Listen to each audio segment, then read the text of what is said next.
Eu conheci o Joel Santana em 1970, curioso isso. Ele começando a carreira dele, e jovenzinho, do Vasco da Gama. Ele tinha saído do Olaria, ele ia para o Botafogo, mas ele é vascaíno de coração, e quando ele soube que o Vasco tinha interesse, ele preferiu jogar no Vasco, e foi para o Vasco. Em 70, então, nós nos conhecemos, ele juvenil, e eu fazendo a cobertura do clube. Na época eu era repórter e cobria o Vasco.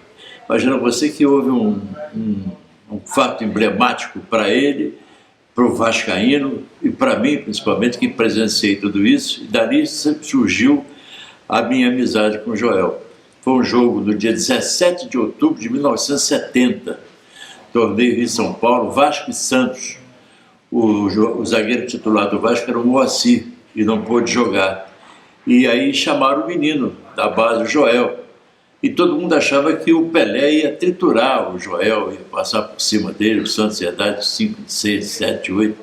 E o que aconteceu exatamente o contrário. O Joel entrou no time, o Vasco goleou o Santos por 5-1, 5-1 no Maracanã, e o Joel marcou o Pelé. E aconteceu um lance que ficou na carreira dele e na minha memória.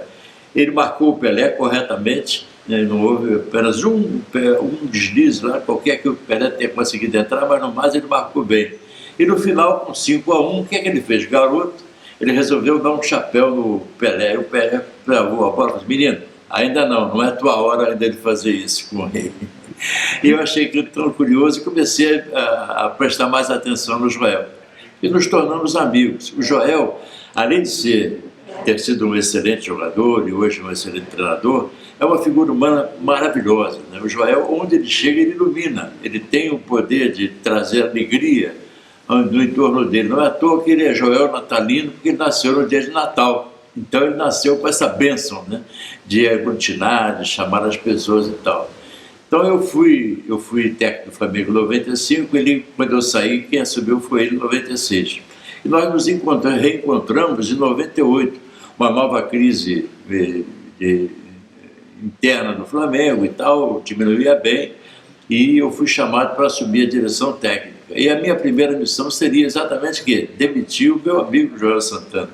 Olha que coisa incrível, né?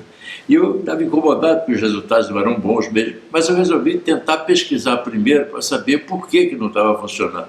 Então eu chamei os dois líderes do time, que na época eram o Romário e o Ricardo Rocha, para conversar, antes de aceitar, e perguntei: o que está havendo? Qual é o problema do Joel? E eles: não, o problema é nosso, o time não está descompensado fisicamente e tal, não está conseguindo assimilar, e nós não estamos conseguindo jogar, mas o Joel não tem nada a ver com isso.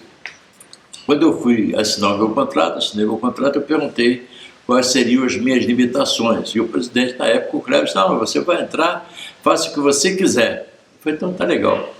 Então o primeiro ato meu foi exatamente manter o Joel. Incrível, né? Eu digo: você veio para cá para arrumar, mas não, vou manter, porque os jogadores acreditam nele. E acreditavam mesmo, né? Infelizmente depois não deu certo, mais tarde ele saiu. Mas o Joel é essa figura, quer dizer, uma figura que aglutina, uma figura que reúne em torno dele. Onde ele chega a alegria. Por enquanto ele vem aqui em casa, eu tenho aqui uns trenzinhos elétricos, eu sou maluco com trem elétrico, ele gosta de ficar assistindo ali, vendo, brincar com o trenzinho. Enfim, é uma criança grande o Joel. É uma pessoa que você não vê maldade nele, você não vê nada negativo do Joel. Ele tem aquela aura que é do positivismo, né? Onde ele se apresenta, ele traz essa graça que é de trazer com ele a alegria.